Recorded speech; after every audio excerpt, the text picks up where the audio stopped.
We're going to send you a Teams invite for 7:30 a.m. to get that mesh network set up. It's going to take... I tried to give him that. You did.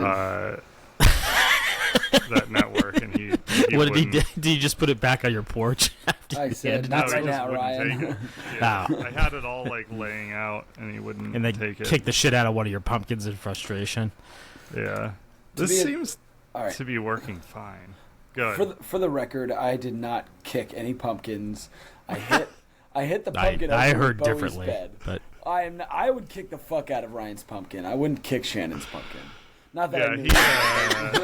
And for the that's right. record, Shannon's again, pumpkin. not pumpkins. Yeah. Hashtag not pumpkins. It felt personal. It was a foam fucking pumpkin, which kind of made me want to destroy it anyway. But I know you took a long time to make it, so felt personal. Yeah, he just drop kicked after we spent all weekend watching Bowie. We could just record now. In the last couple of weekends, well, let's see if it's actually working. The last couple of times we recorded, specifically Derek looked like super pixelated. Oh, really? I had a warning on my screen, and the live stream just wouldn't work. So with all three of us here, I thought I'd like test it out. It's working this week, so I don't know. Yeah, so after we spent all weekend watching Bowie, oh wow, it's a cat. Yeah, they have cats. Luke came over, did not take the mesh network that would upgrade his internet, like for sure. And punted. Well, you mean upgrade? You mean like get it to just a barely functioning? Yeah. It would establish some kind of floor. Yeah. to the situation. And then on my his way out, internet works just fine for me. he just drop kicked Shannon's pumpkin across the road, basically. Yeah. Yeah. So I would never do such a thing. It happened. and then he made Tessa pick up the pieces. Yeah, I was like, I can't be bothered. Well, okay, y'all make me out to seem like some kind of like brainless stoner most of the time. Now you're but I'm definitely not like the pumpkin. I'm not like an abusive person. Now you're admitting that you kicked the pumpkin. I didn't. Though. I didn't kick the pumpkin. But you let Tessa pick up the pieces. It wasn't broken. The pumpkin that you kicked. The story is all fucked, everybody. Yeah. For all 15 of you listening. Well, Luke's here. Luke is here. It'll be... I mean, I was really excited to talk about Chelsea beating Newcastle and Tottenham losing to Palace. Was it 2-0? No, 1-0. 1-0. Yep. 1-0? Okay. To Palace. Anyway, I was very excited to talk about that, and we can get to that, but today's been crazy in terms of news. And I kind of want to talk about I don't know if you caught this, Derek, but there was a Classico over the weekend, which I watched. I kind of forgot about it, and then my brother started texting me about it, so I went back and watched it. What's a Classico? What? Do you really? Is that a serious question? No, but I don't know why I give a shit about anything going on in La Liga. Yeah, well, that's the only thing I really care about in La Liga. Yeah, I mean, it's semi-interesting, I guess. Yeah. Well, especially some of the drama going on around but both those teams, I guess. Yeah, so Barcelona is suddenly very good, and I think that in that match they had... So let's just talk about this, and then we could talk about the Ballon d'Or, which I don't know if that was on your radar, Luke, is something to talk about. No, fuck that golden ball. I'll kick that down your stairs too. Huh? Yeah. Well, Luke's weighed in. Yeah. Well, so I thought. Sorry, I threw you off there. Two things that I thought were interesting about the Classico this weekend. One was, I think it was 8 La Masia products from their academy on the pitch in that match. Well, they can't buy anybody else, so.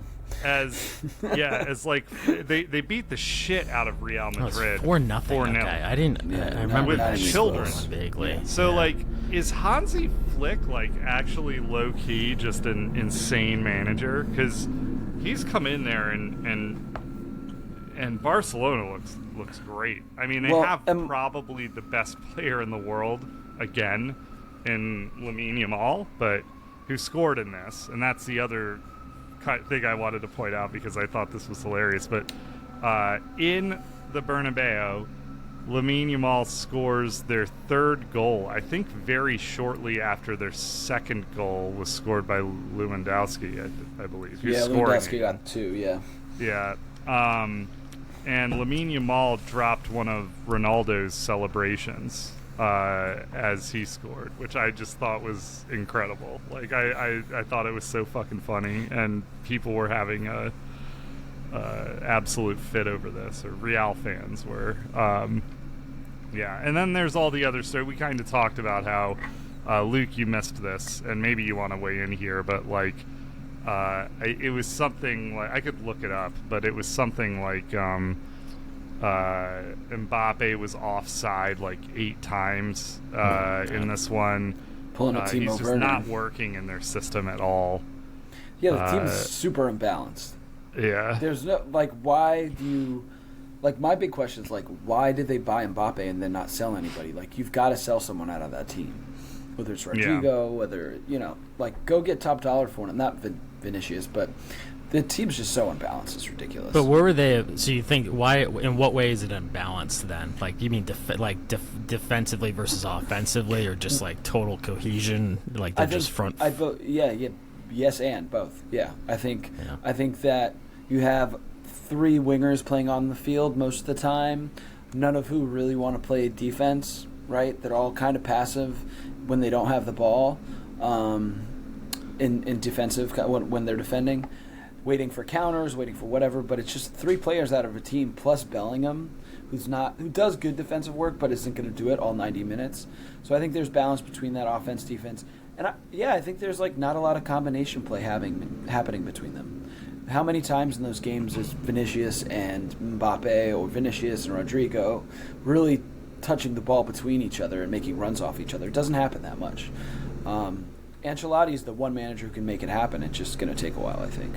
Yeah, and you can see, I guess, the way, to your point, the way they set up was Camavinga and Bellingham outside mids, right? So theoretically, I guess they were supposed to be tracking back and playing some defense. Obviously, they let up 4 goals, so that did not come to fruition. Camavinga will do that, but Bellingham isn't. Yeah. Like, well, we talked about his fit. For me, one day Bellingham will be a number 8. I think he's because of his physicality and running style. I don't think he's really I think when he really grows even a little more, which is scary, I think he'll be a number 8. Like, he's so powerful.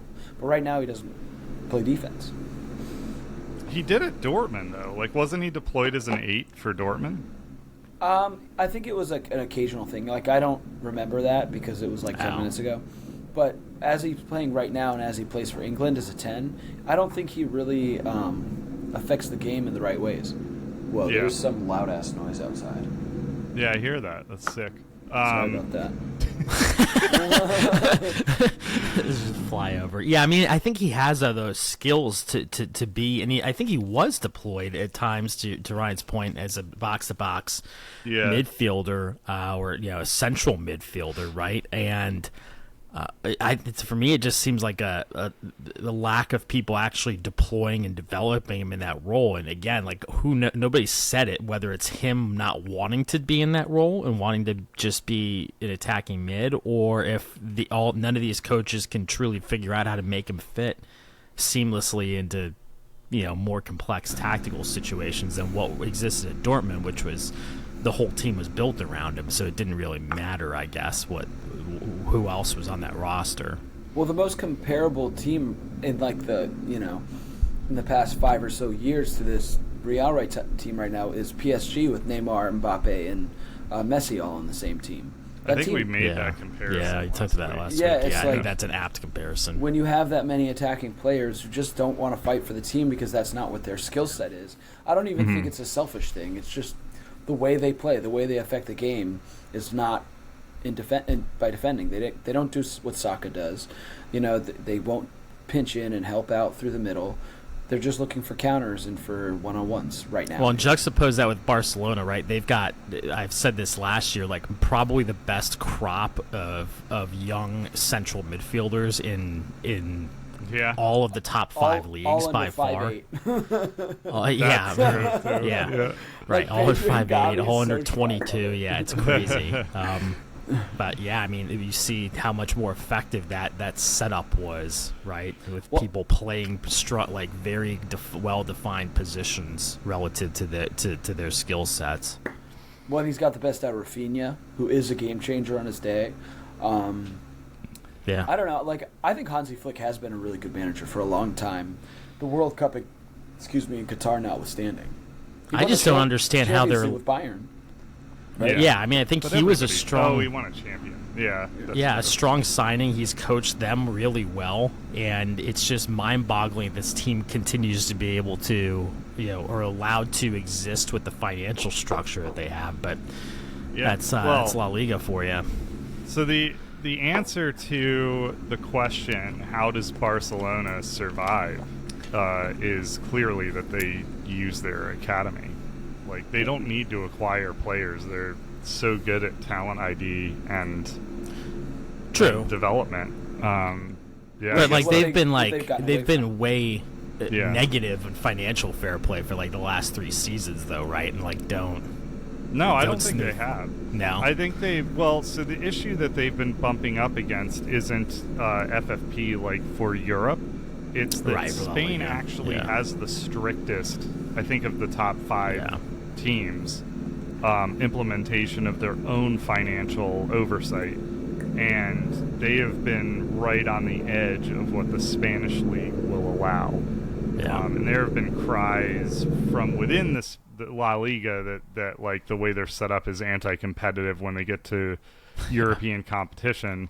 I don't think that's been the case when they are in Europe. They're clearly competitive, but they've been nearly in violation of La Liga. It's a weird system where La Liga looks at their books and then they say like, this is what you can spend. Yeah. And so they've skirted by leveraging like high potential younger players that aren't costing them as much. And they've sold their TV rights for they've sold TV rights, shares. They've pulled all these levers.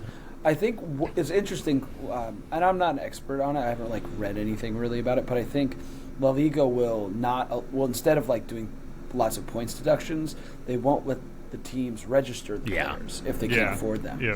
Which is, I think, makes more sense. Like the Lewandowski purchases, a number of purchases got away from their like the talent crop of youngsters because they were trying to get the most out of Messi when he was leaving, and then Messi left, so they tried to buy superstars instead of being patient and waiting for the crop of La Masia graduates. But there were crazy rumors around Messi leaving that were like Messi was willing to take $1 in pay, and they still couldn't register him because they were so up against it.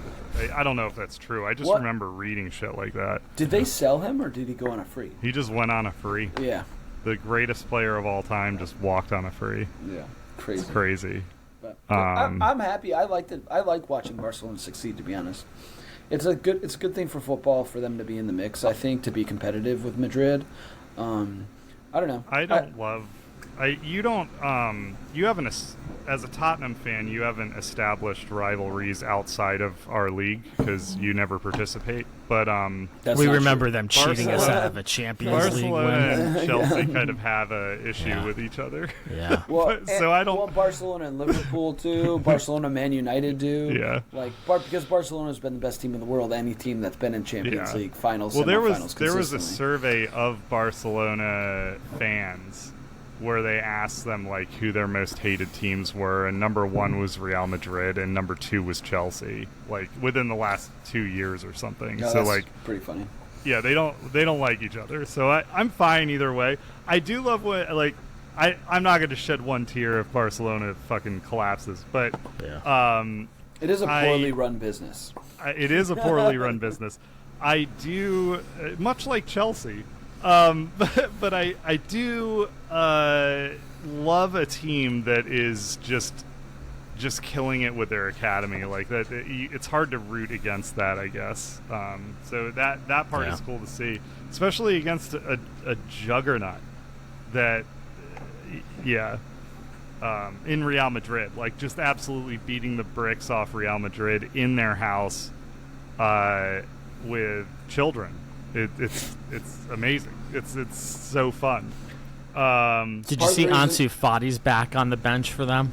No, I didn't realize that. Yeah, just riding the pine. That guy's had a rough career. Yeah, it's too bad. I thought he's still young. He's still young though. He's just probably getting hurt. I need to look at it. He's probably fit at all. Right? Well, I think it kind of goes back to those the Messi days at Barcelona with Xavi and Iniesta. There was obviously Henry there. Neymar came in, but a lot of that was about the Puyol, Piqué. A lot of that was about their academy, the connection to the history of the club. So that's kind of coming back around. I feel like that's a good thing. Yeah, it's pretty rad. Yeah. How much is Tony Cruz's stock up now that he's retired? And that, I can't help but feel like they are missing that wizard that just unlocks things for their front. Like that quarterback. And, he might have been a bigger loss than I thought he would be. I do think that's part of their problem. I haven't watched them a lot, but you have all of these quick, very direct attackers, and it just feels like there's no one feeding them, and they don't, like you said, they don't interplay together. So there's just there's no creativity on the pitch anymore. It seems. I don't know. Well, Bellingham has it, but he's not a quarterback. He doesn't have that range of passing. He's he's like power. Basically, right? Yeah. Yeah. Oh, well, at least, Real Madrid's not a total shit show like some other clubs, firing managers today, going crazy. Yeah. All right, let's talk about the Ballon d'Or real quick, because it's related to both of these topics, actually. So, I don't remember if it was Luke that was the first source of this information for me, but there was this rumor that Man United asked if they could piggyback off of the jet that Man City was using to fly to the Ballon d'Or, which I think is that today, the Ballon d'Or ceremony? I think it's happening right now.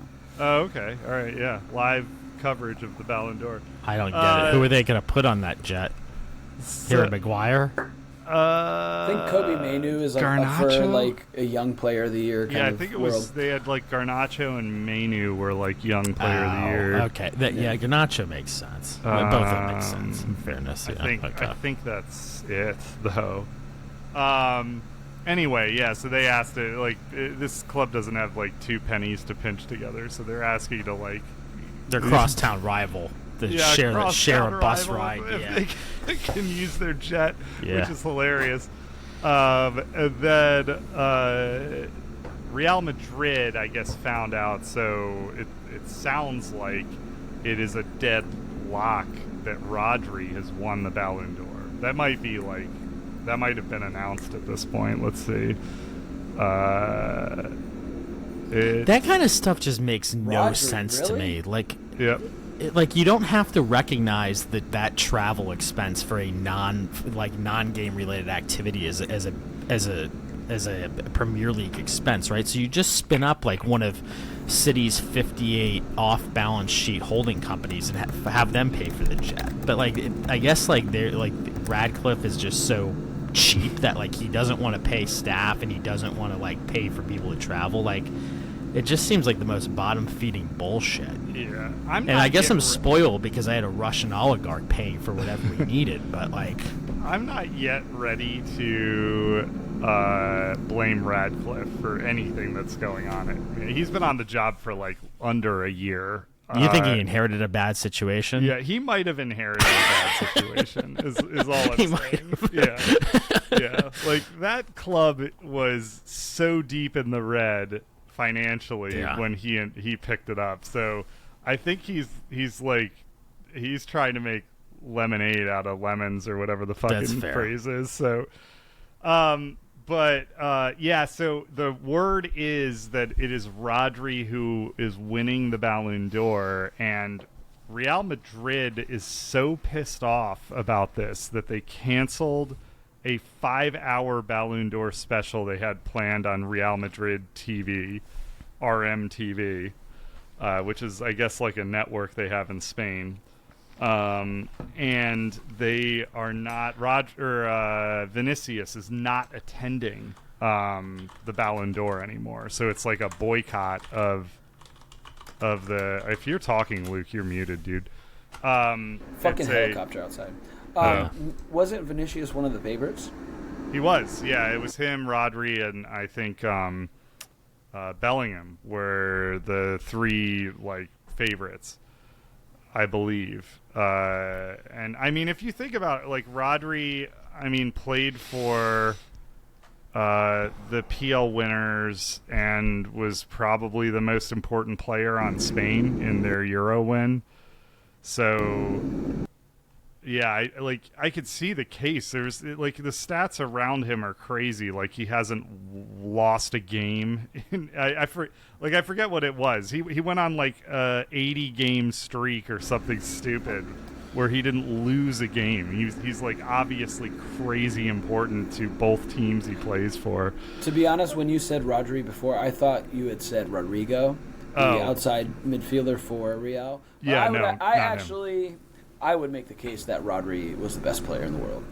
It's a different kind of player, but I'm on board with that. Honestly, I like that a defensive holding midfielder could win the Ballon d'Or. Like, it's not, especially after Messi and Ronaldo winning it kind of arbitrarily for like 20 years.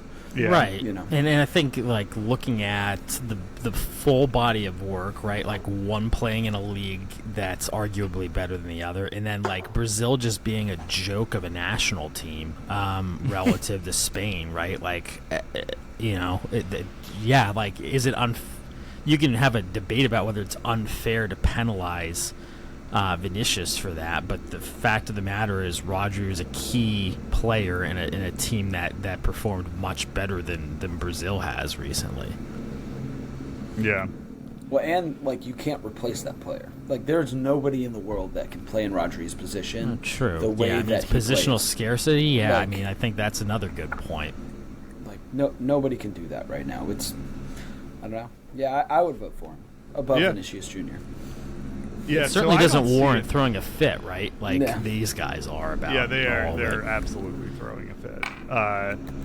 Yeah, I don't think it's a crazy thing. Like, I think it's well deserved. This is all, dude. It's gonna be really like silly if, like, what if Vinny wins and like whatever intel they had was wrong? They just threw a fucking fit about it. I feel like this stuff's been getting leaked pretty hard for like for a years while. Now. I've known every Ballon d'Or winner. Actually, this is the latest it's been that I have found out in a while, I think. Dude, do you remember when they completely dicked Lewandowski over that season? He like, what did he break the goal scoring record and like led all leagues in goal scoring, and he just had this one insane season, and he clearly would have won it over Messi or Ronaldo. And I think it was the pandemic year where they just like didn't award the Ballon d'Or. They just like decided to not do it that year. There was some reason that they just didn't award a Ballon d'Or that year, and it would have been the one that he would have won it. Like there was no way around it. Yeah, pretty crazy. Yeah. I would kick that Ballon d'Or off the stage. Yeah, yeah, we know. Just like you have a tendency to make like Tessa come pumpkin-shaped things. You just punch off the. All right, so that like, and then the other piece of that whole like, so my segue attempt here is that Man United attempted to use their crosstown rivals jet to get to the Ballon d'Or. Man United, who lost to West Ham 2-1, right? Yep, Slightly 2-1. Controversially on the weekend. It's like, I wonder what sort of world we'd be living in. It wasn't there was like a shout for a penalty late in this one that was overturned by VAR that would have given Man United the opportunity to tie this one up. Could be wrong. The Danny Ings penalty call is fucking ridiculous. Like, why it has to go back to VAR is, I think, kind of crazy. That game really, Man United played pretty well in that game, but no more Ten Haggy. Yeah, which Wiedersehen. It's like the worst news I've woken up to in a while. Really disappointing. I opened my eyes this morning and Ten Hag was sacked, and I was just like, Mondays are hard enough as it is. Why did this have to happen? Yeah. Hard to find. I mean, he won 2 trophies, and that bought him a big payout. I guess. And third in his first year. Yeah, I think he got third in his first year and 2 trophies. Yeah. And now he just made like $30 million or something. Yeah, I mean, the second trophy bought him a 2-year extension on his contract, of which he had to see out 9 games of. It's ridiculous. Yeah, well, 9 games in the PL. Well, they had the chance too. Like it's just embarrassing. This is the earliest into a season in Man United's history they've sacked a manager, I think is what I read. I think that they had sacked a manager in November before. And I guess that, what's his name? Frank is the front runner for the role, which makes sense. Well, I think Xavi will be on there, actually. I think that'll be a consideration. Xavi's not coming there. I wouldn't. It wouldn't blow my mind, honestly. I think that conventional wisdom is that Xavi is waiting out the Real Madrid position. That he's the succession plan for. Xavi is not going to coach at Real Madrid. That's not Xavi Alonso. Xavi was Barcelona coach, center midfielder. Oh yeah. Sorry, I'm thinking about the wrong. You're thinking Xavi Alonso. I'm thinking Xavi Alonso. Yeah. Xavi might go there. You're right. Sorry. People have talked about Nagelsmann a little bit, but he's with Germany, and then the guy from Portugal, the Sporting Lisbon coach, whose name I'm just going to forget for a second. We were linked with him. He's kind of like a hot new product. Reuben Amorim. Reuben Amorim. Yeah. He flew into town and interviewed with West Ham and Chelsea, and then went and recommitted to Sporting. Well, I think that the director of football at Sporting is about to go to Man City, so I think that might be the case, to stay at Lisbon and wait for City to open after Guardiola leaves. But who knows when that'll happen? So yeah. I hope Frank doesn't go there. It actually looks like the front runner is Reuben Amorim. Yeah. For that, dude. What if Klopp went there? Well, Klopp. Yeah, I know. I'm did joking. some treaty over there. Already went to Red Bull and is getting fucked in the butt for it. Yeah, there's everybody's so upset over that. I don't understand it. That sounds like the cushiest job. Yeah, it's not even ambassador for football. It's like world soccer ambassador.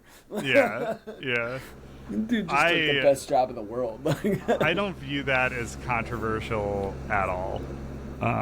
Well, it has to do with the club model in Germany and how much German people hate Red Bull. Yeah, true. Yeah, that's fair. It's more of a cultural thing. Yeah, they hate that club, that multi-club model and commercialization of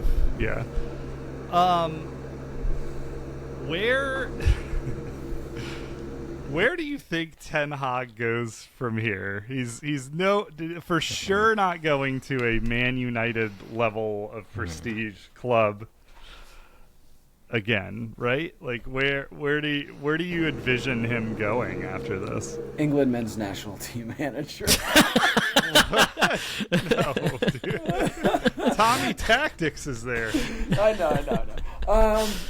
I think he'll probably get a job in the Netherlands again. That seems like that's the good level for him. He said that's probably the right answer. Yeah.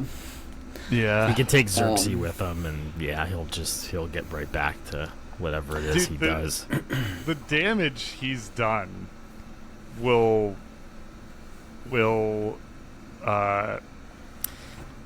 it's going to take some time to unravel some of it. Yeah, it will endure. Yeah.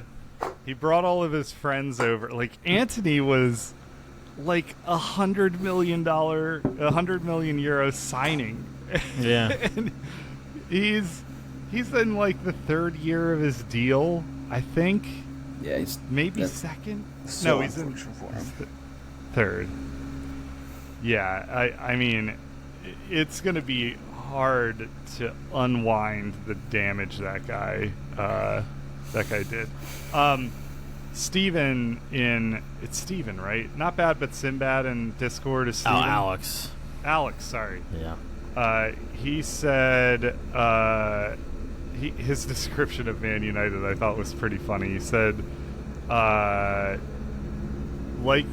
do you want? He was asking you a question. Do you want to be a possession team, a pressing team, defensive?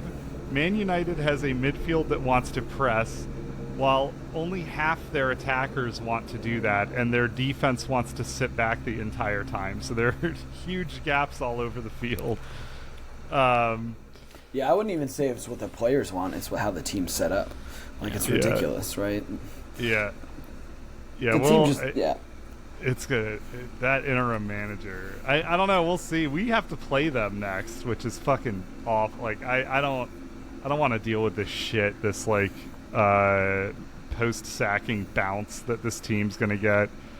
But we have to go to the Theater of Dreams and play them. I think we're away from home against them. Is that your next game? Our next game, yeah. Our next PL fixture this coming weekend will be against Man United, so that'll be must-see TV. Honestly, Man United has been must-see TV for me for a while. Like, I was pissed that they played at the same time as us. I can't believe how long this gravy train has run while we've been doing this podcast. I mean, basically from day one until today. I mean, it's not over. It's not over yet. Yeah. I saw Greenwood got what's the like, I guess they got fucking wrecked by PSG over the weekend, and Greenwood was hooked at half for Marseille, and L'Equipe gave him a 1 out of 10 rating, which is very, very rare. So he's doing great with his new team, the evil machine that is Marseille. They really are the evil machine. It's hard to believe how they do. They're like a fucking vacuum cleaner just sucking up all the garbage off the ground.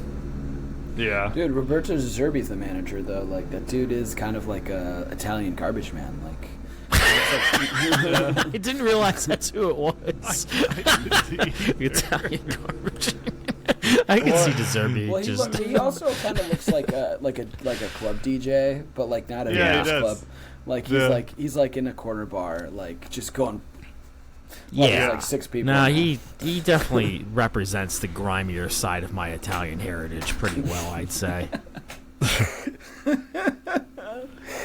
Good manager, though, to be honest. Yeah, so we kind of just launched into this. Derek, you said you had a lot to say about Luke. Oh, it wasn't even about Luke. It was just a bunch of filler and bullshit. But you know, okay. I mean, I do. How was the after party, Luke? I was there for like 30 minutes. I was so fucking like today. I'm wiped. Like I can't. Yeah, I'm dragging ass pretty bad today. So I've had like 5 days in a row with all events like that, one night after the other. Yeah. So I got to the after party. I bought a couple drinks for the people involved in the My Brands cocktails, and then I fucking left. Mm-hmm. Yeah, I went home super hot. Who won, by the way? Did the cocktail we voted for win? Dee, the chick wearing the banana outfit in the room that I was in.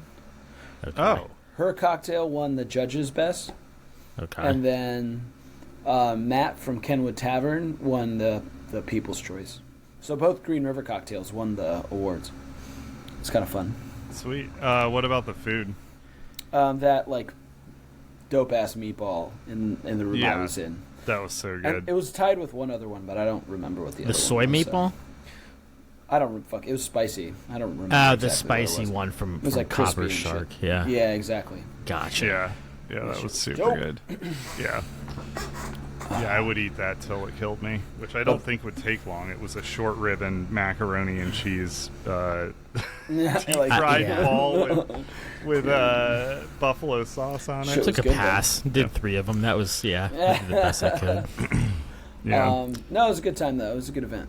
Thanks for having us. People got a bunch of bars super shitty. Oh, yeah, did you pick that up already? Or you got it when you were there? Dope. Yeah, picked it up.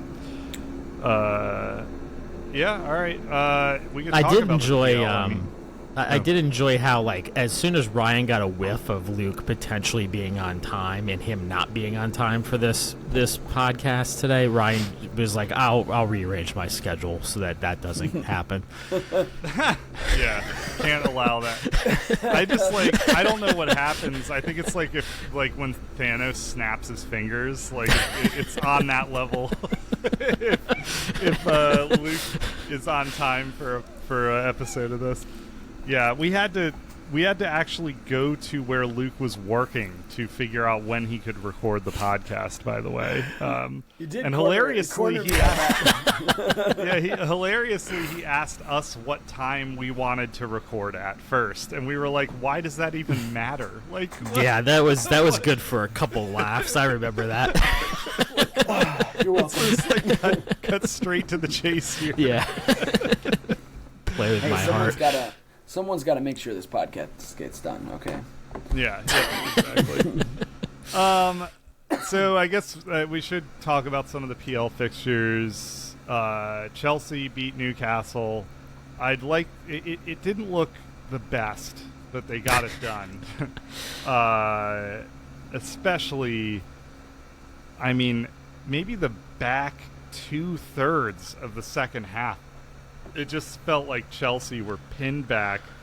Game was secured by a goal line clearance from Reece James, who significantly played a full 90 for the first time in like 580 days or something. I forget what the statistic was. And Cuckoo had a penalty waved off. Which I was not too happy about, but you thought that was a penalty? I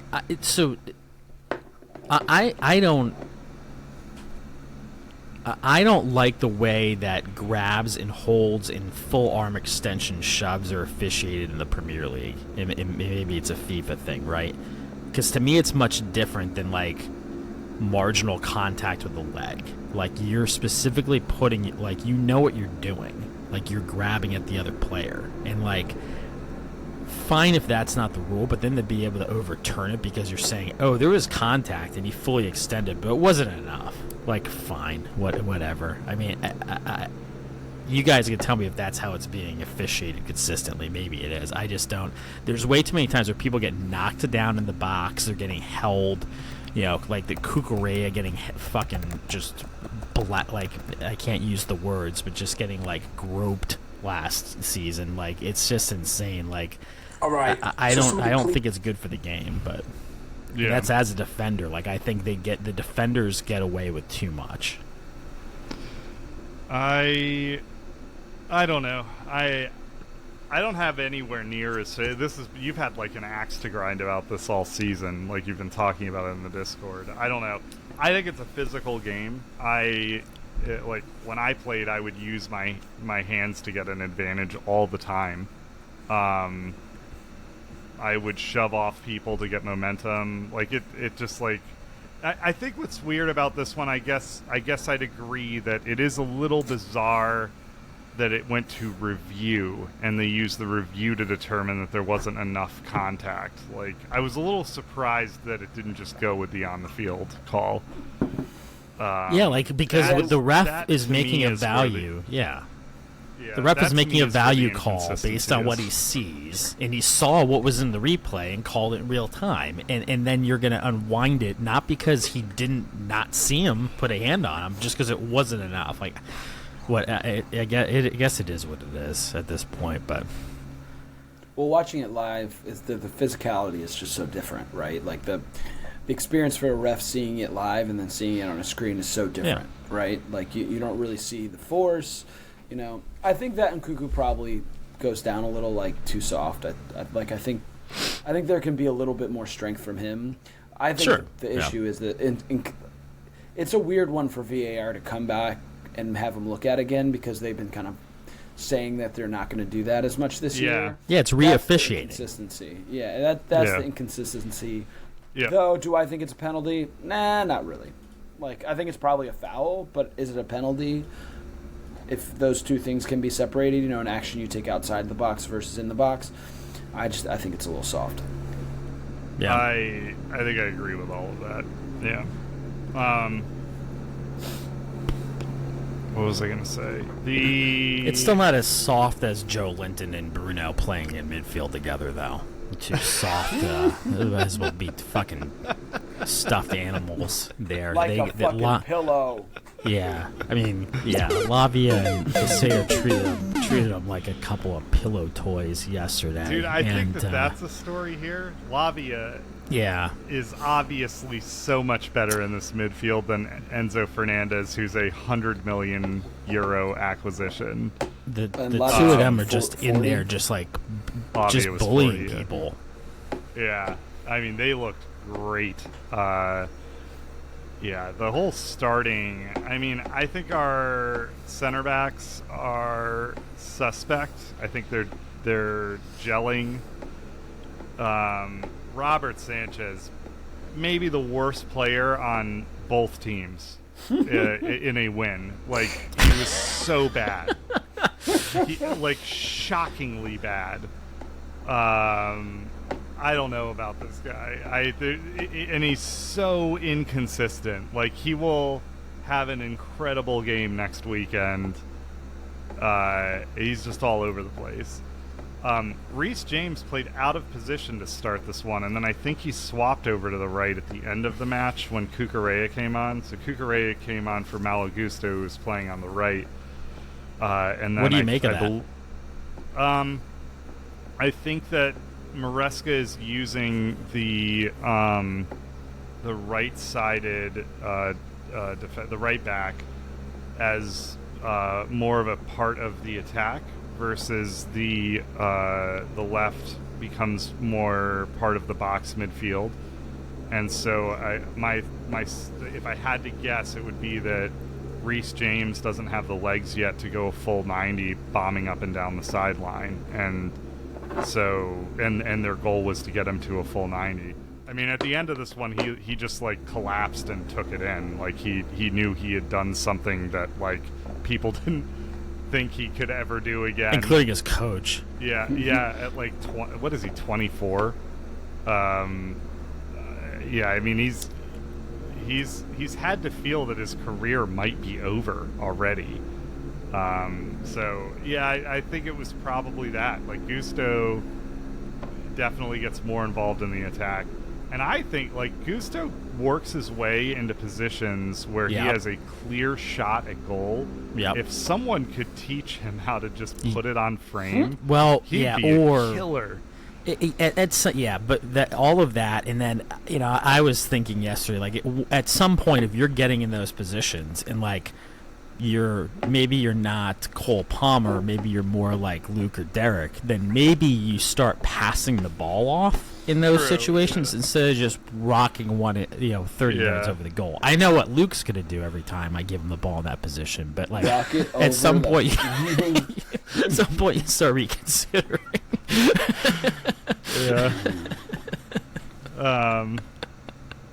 Luke's just putting his face off screen.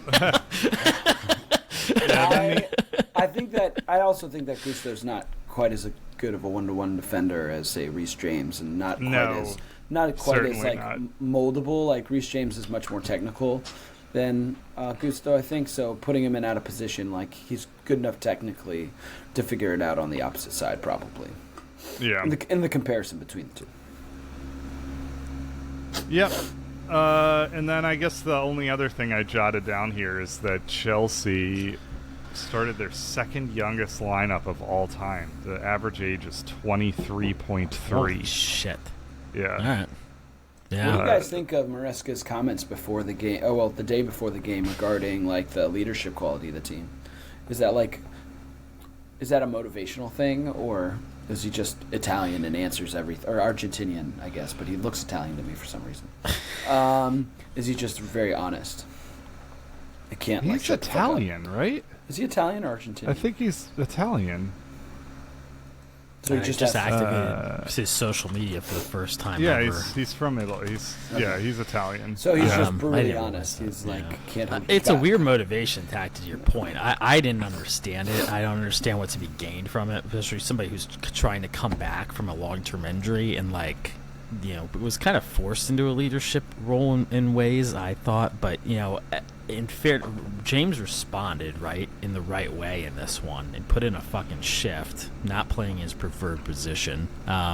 Gets the goal line clearance, and so I think it's water. Hopefully, it's water under the bridge. But at first, at face value, I thought it was kind of inflammatory for the sake of nothing. I didn't understand what was to be gained there, unless he really did just see James slacking off. I mean, I don't know, or not asserting himself enough. Yeah.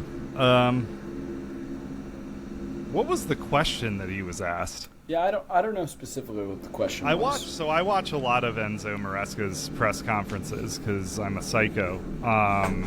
And thank you for admitting that. I'm obsessed with Chelsea. I watch them live probably 50% of the time, and he is it is a little bit what you just said, Luke. I mean, in the post-match for the midweek game where Mudryk had a goal and 2 assists, I think they asked how he felt about Mudryk's performance, and he was like, "Yeah, Mudryk's good.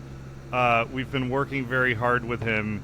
He just doesn't pick things up like the other wingers do." He basically called Mudryk dumb on the on the heels of his best game at Chelsea. He's kind of an idiot, but we're trying to make him help. We're trying to help him. Yeah, I mean, I told Ryan in the Discord, I was like, it's not his fault that he was born Ukrainian like me. I mean, you got to work around that. So. Yeah, so I think he's just really. I think that there's It's not I don't think his English is perfect, and so there's nuance in what he's saying that just gets lost in the fact that it's not his first language, and then he's also just very direct in what he's trying to say. Yeah, he thinks he's just being transparent, I'm sure. Yeah, right. And doesn't think it's coming across any way other than that. Yeah, and so I don't remember what he was asked, but there have been questions about Reece James as captain from the beginning. He is a very mild-mannered guy. Yeah. His performance on the pitch, that's where you get leadership from him. But I can't imagine that he's a locker room leader. Just listening to him talk, interviews he has given, post-match is there's no way he's going into the locker room down 2-0 and throwing a chair at the wall and firing the team up. And so I think that's what Maresca was saying, is that there aren't personalities like that on the team. He called Levi has been you can see Levi Colwell finding his voice in the team, and he called that out. He was like, Levi is getting there. He said that James could get there, but I think that it's a fair you built a team of children, and I think that type of leadership develops. There are people that are born leaders, but you have to put them in that position, right? Yeah, and challenge you build them. Confidence. You find your voice, and you build confidence, and you learn to speak up when and how to motivate people. All of that, it's stuff that you pick up over time. When your squad is 23, the average age is 23. And I think that was the more kind of surprising thing to me. I think a more delicate answer might have been the team lacks leadership because we're young and we're growing, right? Yeah. And calling out players, again, who I agree with Derek, he was kind of put in that position in an awkward time, where it was more he was the best player who had been there the longest, other than he was the leader of the team.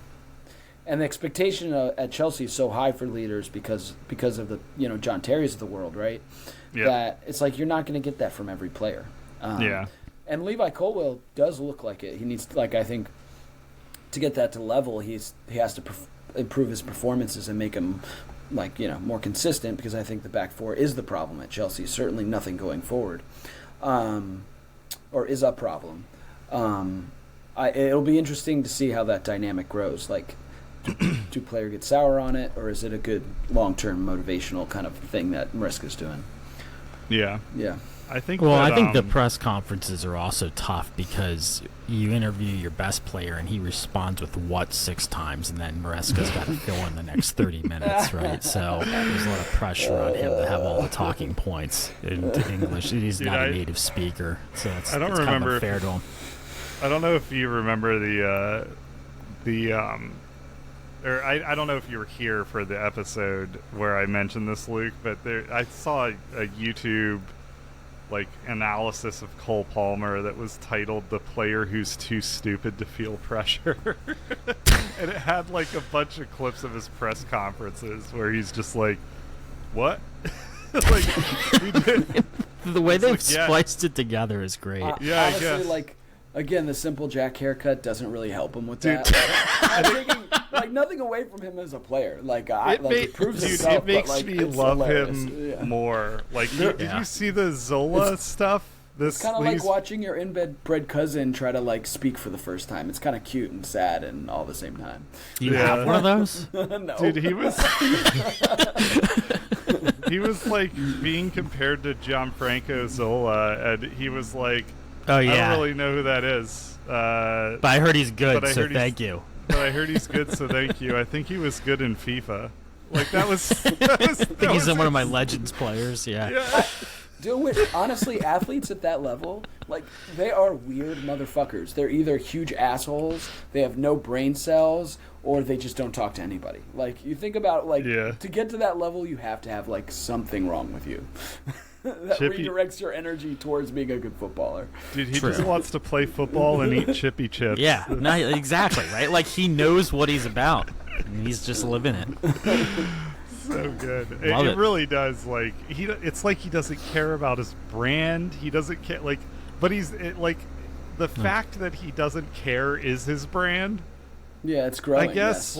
It's so in spite of the fact that he seems to not give a shit about anything other than putting the ball in the back of the net, he is for that reason accumulating a fan base. Yeah, it's fine, right? Burberry's this guy will sell some coats if we put him out there. Was it a coat or a jacket? It was a coat, right? Did we sort this out? Oh, I don't know. We're gonna get screamed at. One of the Brits on Discord I called it a jacket or something that Cole Palmer was modeling, and it's a coat apparently. Never hire him as a model. They did. It's too late. Good for him. They produced a 30-minute long commercial where it's just Cole Palmer in a jacket or coat. That's awesome. Fishing. Yeah. I think that attitude is really interesting, endearing. Now, I think the interesting question, what happens when things don't necessarily go his way for a period? Because dude's playing out of his mind, right? He's playing at a world-class level. Now, if he gets a run of games like the one against Liverpool, where he's kind of marked out of a game, things go a little dry. How does that even out? But last year, that happened, and he still didn't give a flying fuck. Well, that's the whole thing, right? He's even through and through, right? Yeah. So you would think that's how it's going to go, but I think that's a fair point. We'll see if his demeanor changes and he gets frustrated. But I've had concerns about that, but they're kind of starting to go away, because this is no longer, you can't categorize this as a flash in the pan. No, we're absolutely. in season 2, and he's, I forget what he has I think he leads the league in goal involvements right now. Again. Well, and just look at this one single play that I wanted to call out. Right, his through ball to Pedro Neto for the first goal. Right, I didn't pick up on it in real time until I started watching the replay. I mean, it's not just that it's no look. He literally had looked 15 seconds before he played the ball to know where people were positioned, and decided he was just going to turn and blast it. And it's silly stuff that even somebody I don't think Cesc Fabregas was ever on that level of an individual pass with that type of ridiculousness. Yeah, I mean, he was responsible for both goals in this one. Even though he didn't get an assist for that one, he made that goal. It was crazy. It's crazy. Yeah, he's exceeded like what people have programmed into a video game. Like, you can do dumb shit in video games and just get away with it. Like, that pass isn't somebody that anyone's ever contemplated having to build into it before. Yeah, that pass was just silly. I don't know if you've seen the pass we're talking about, Luke. I haven't. I'll watch it. Yeah. It's he basically receives he's all the way back in Chelsea's, like, just outside of their box, and gets the ball at his feet and just turns and blasts immediately a perfect pass to Neto on the wing. Well, I think that's a little Maresca, because Maresca is so rigid on positional play. So Cole Palmer knew exactly what the space that Neto could attack in the counterattacking phase. Yeah. So that's also on the manager to have a player like him to know, Cole gets the ball, he can hit it. Like, he can make that pass, and nobody else in the team really can. Maybe Enzo can, but Cole Palmer's the one. Enzo wouldn't get that out from his feet as fast as Palmer did. Yeah. No, you're right. Livramento got absolutely fucking well done cooked by Pedro Neto in that game. Yeah. Pedro Neto's fast as fuck. Yeah. I mean, so is Livramento. This is why Neto was in this one. Over Sancho, was because the manager identified that, like, if he was going to compete with Livramento, he needed more speed. Yeah, do I want to scramble the defender this week, or do I want to cook him? And Livramento definitely got cooked. He did. Hard to say he didn't. That pass was incredible. I mean, every, like, early scouting report on Palmer, like, that you can see now, like, people are going through and finding, like, quotes on him from his, like, youth, and, like, the consistent thread through all of it is that he sees things the other players don't see, and, like, that's that pass. Like, it's just eyes in the back of his head, somehow just knowing exactly where to play that. Yeah, it's he's absolutely world class. I don't know, and I mean, that's part of the answer to your question. He was frustrated by Liverpool. He came back and won player of the match in this one. It was weird that Newcastle kind of defended him in space the way they did. Like, Curtis Jones had success because he followed him through zones.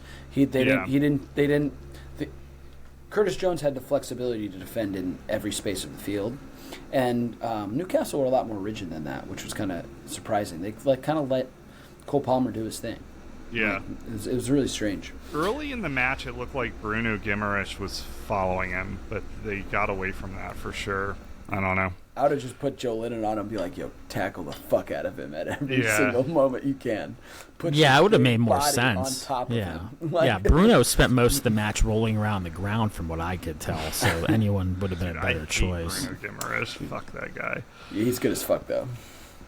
I don't know, this season I think he's on a team that is not as good as he is.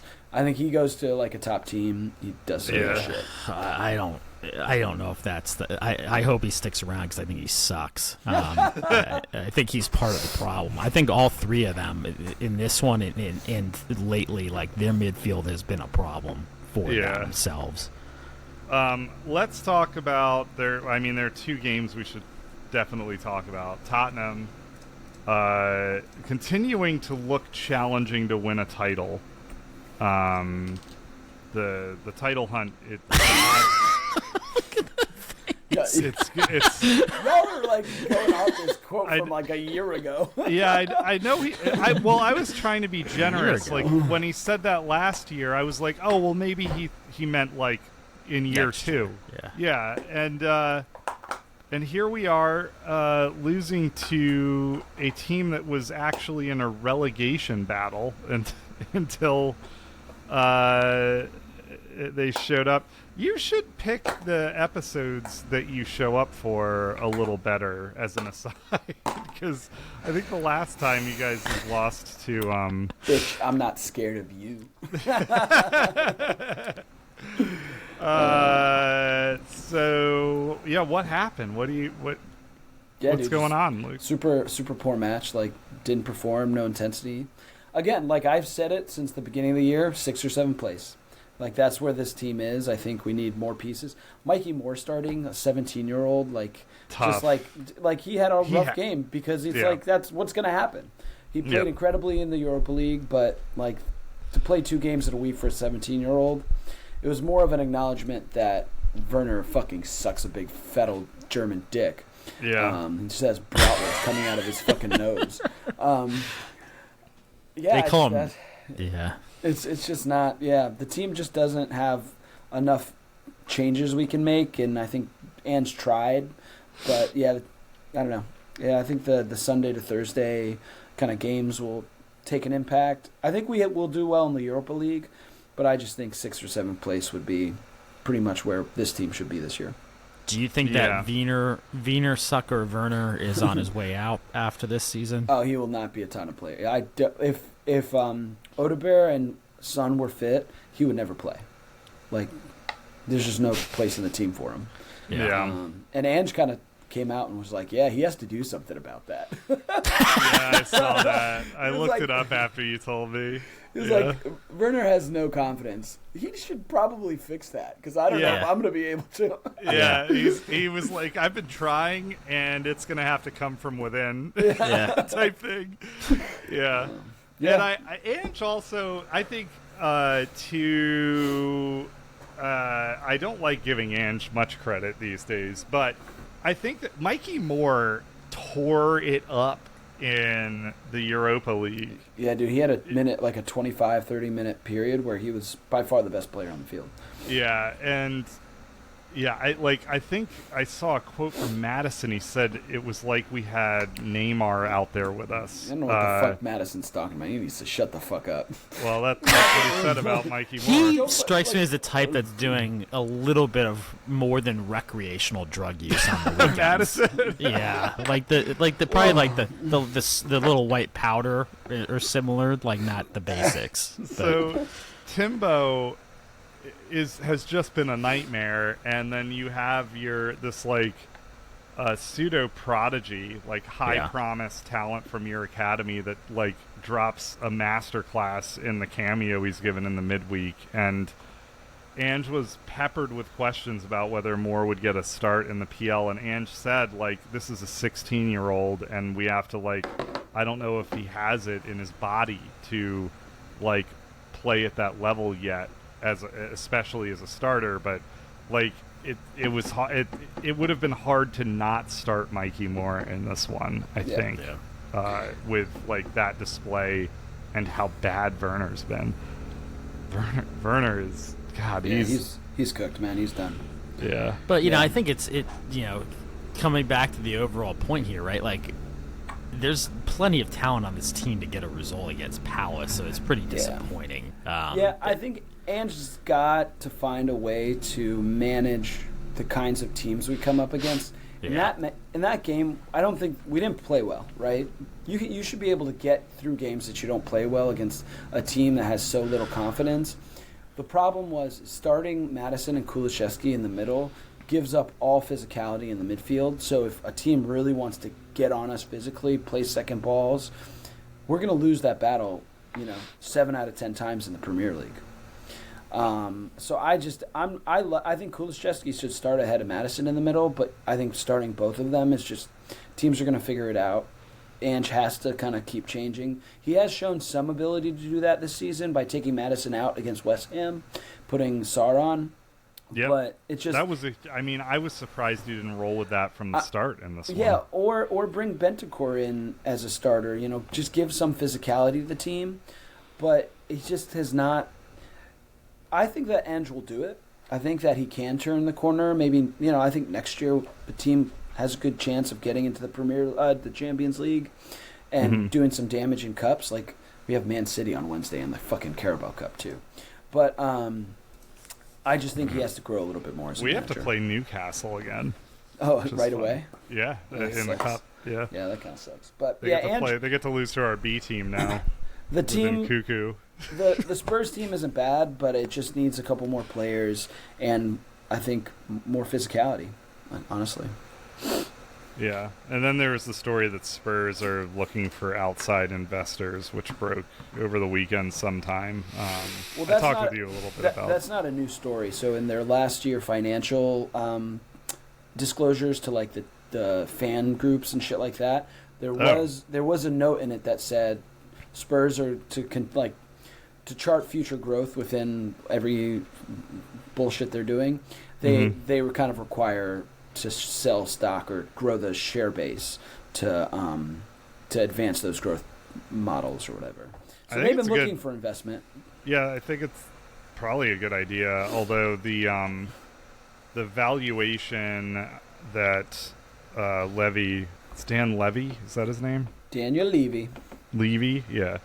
The valuation he has it set out is like 4 times what like anyone thinks Tottenham is worth. So it's coming at a high premium buying into that project. Yeah, I think he leverages the commercial opportunities probably at too high of a cost. But the reason the story broke is this: I don't remember her name, but the woman who brokered the Saudi takeover of Newcastle is part of the uninterested group. Yeah, we'll see what happens. Yeah, I don't know. I don't really, I don't think it's not going to be that crazy. I don't think it'll be like a Saudi takeover. I think it'll just be, selling 30% of the club to grow revenue. Yep. Okay. Well, you guys are an 8th. That's higher than that's honestly higher than I thought you'd be based on what I. It's just so inconsistent. Like we never tie. It's just win or losing. Yeah, which needs to end like that. Yeah. It just doesn't work. To that point, right? Like the way the table sits at the moment, there's a 2-point difference between 8th and 14th, and so I think that it's very jumbled. And what is it? 8th to say 4th. 8th to 4th is 4 points. Yeah, so the league's still pretty tight. No, it's 5 points. It's 5. Yeah. So the league is relatively tight. There's 3/4 of the year left. Yeah. Whatever. I'm enjoying watching it. I'm okay to sit on it for another year. Yeah, you liked that? You liked what you saw? I like Mikey Moore starting. I like a odd performance like that when they're starting to deal with Europe again is going to happen. I'm a true supporter. It's okay. I'm not going to fucking freak out and have a meltdown. I support the manager. We'll see where it goes. Yeah. For me, the biggest story, maybe it's because I'm not watching you guys in Europa, but I thought Archie Gray would be more of an impact for you guys this season. True. I'm a little surprised I haven't seen him even get subbed on more. Well, he's been starting in the Europa League at right back mostly. I just think it's hard. Where does he fit in the midfield, or where does Pedro Porro is a pretty top quality outside back, particularly for his creative output. So it's kind of are you going to take Pedro Porro out if he's fit? No, you're not. Yeah, it's tough. Yeah, Archie Gray will be a player though, no doubt about it. Yeah, I do. I really like that signing. And then we should the last thing we should cover before we call it a pod, unless Derek has notes that he wants to roll through. But the Liverpool Arsenal game, obviously significant. What did you guys think of this one? What? Arsenal were good. Arsenal, I thought, were the better team for large periods. Yep. Good on Liverpool to keep showing and keep coming back and looking like they could score though. The real controversy is that winning goal that got disallowed. Yep. The thing is that penalty got called way before the goal was scored. So it's kind of you can't really complain that much. You can complain about whether it's a foul or not. It's kind of half of one, six of 6 of the other, or whatever. But nobody. I don't really think anybody can complain. Good match. Arsenal were a good team. Yeah. I thought Arsenal played really well. I thought that they adjusted well to the fact that they were missing. Arsenal's injuries. It's terrible. Holy crap! The fact that they were missing Saliba in this one. I mean, they've really relied on that Gabriel Saliba combo. And I think Gabriel came out at one point in the game too. Yeah, with an injury. So did Erik. Yeah, Timber came out with an injury. Dude, they're in the shit with injuries right now. That's crazy.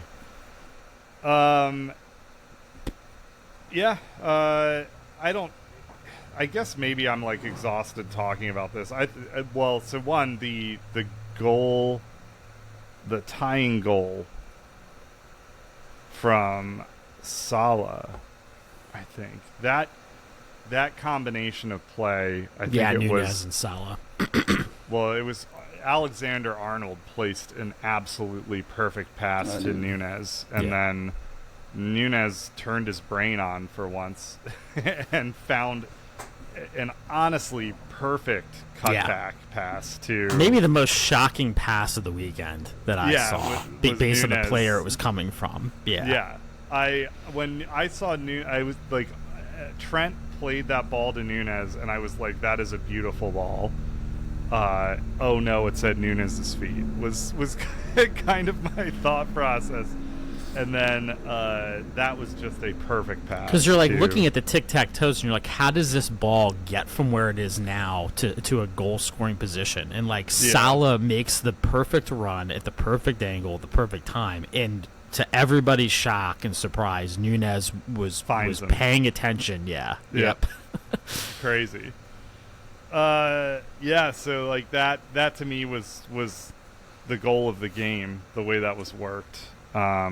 And that was kind of the difference maker, right? Like, to your point, like Arsenal kind of, I mean, they had less possession of this game, but they had maybe arguably the better defense in midfield, but they didn't have, they just don't have the attacking edge that Liverpool and City do still. That's the big hole in that team. Dude, Declan Rice's service from free kicks in that game, he had like 3 that were just like, whoa.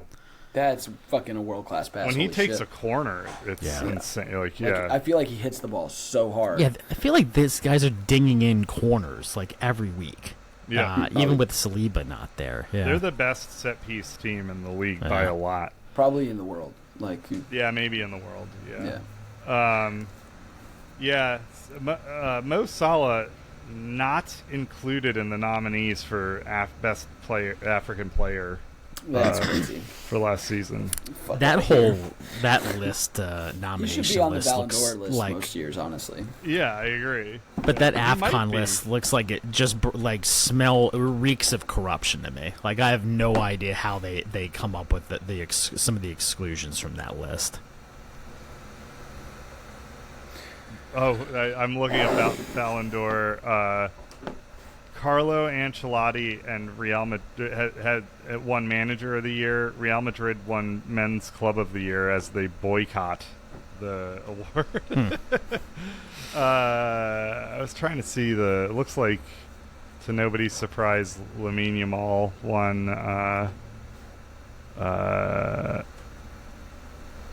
Where is it? I thought I saw him holding the award. They haven't awarded the... I mean, in fairness, right, like, the rest of it is kind of like a nothing burger, right? Because the players and the coaches and the fans all we all collectively care about winning, like winning silverware, not necessarily winning made-up awards for, like, things. So, I don't know, but the Ballon d'Or being the one that matters, right? And so... Yeah, the Copa trophy, I guess that's the best young player trophy. Yamal won that. Yeah. Which makes complete sense.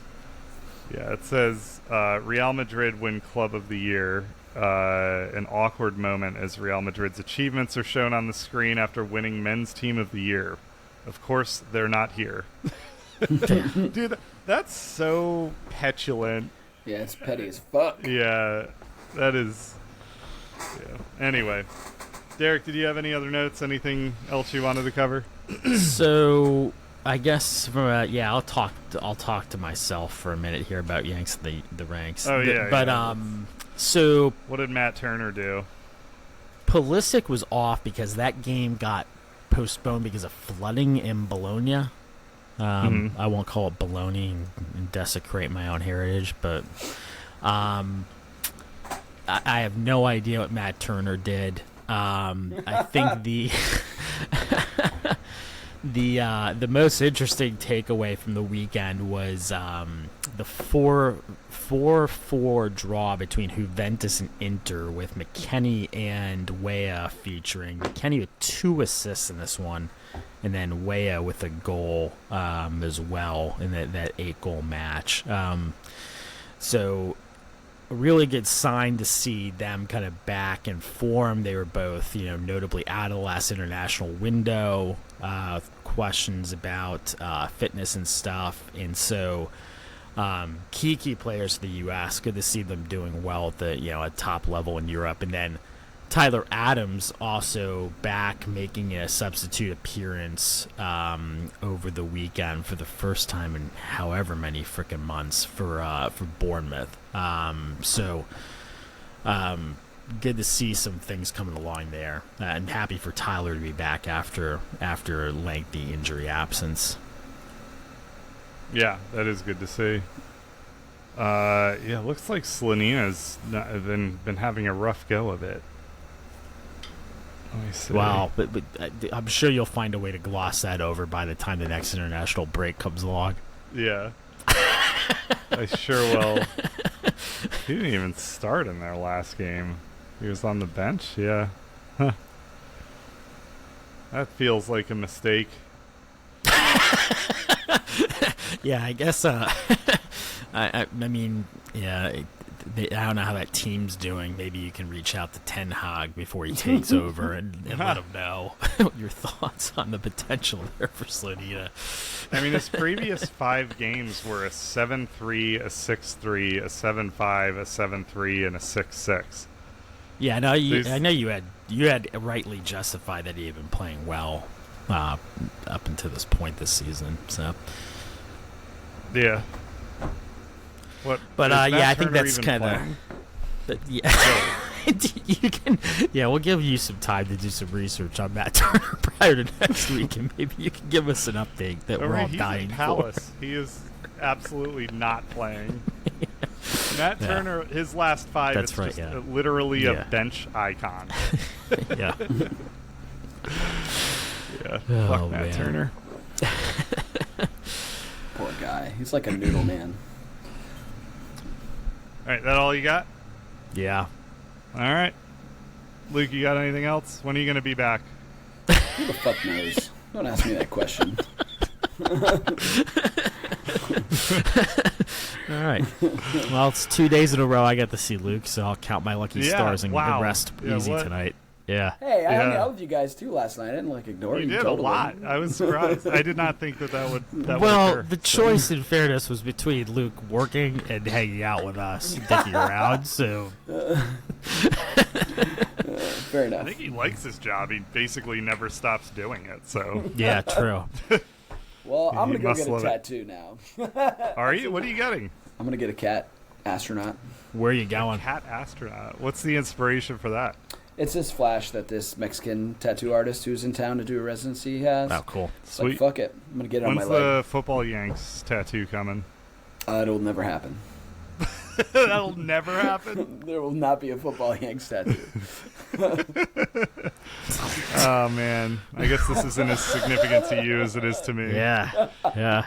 Yeah, where are you going? Where are you getting it? Who's your tattoo artist? Stay humble. It's this dude, Max Puga. Is that in Hamden? Yeah. Yeah, so I'll be pretty close to where you are. In about 15 minutes, yeah. All right. Word. All right, cool. Well, thanks for tuning in. Check out our Discord. It's in the description. You can correct me on what the difference is between a coat and a jacket. Like riveting conversation happening there. So definitely we could come join in and yeah. Well, there's midweek games and Chelsea and Man United coming up. So definitely tune in next week, and we'll catch you then. Thanks, everyone. Thank you. Thanks, everybody.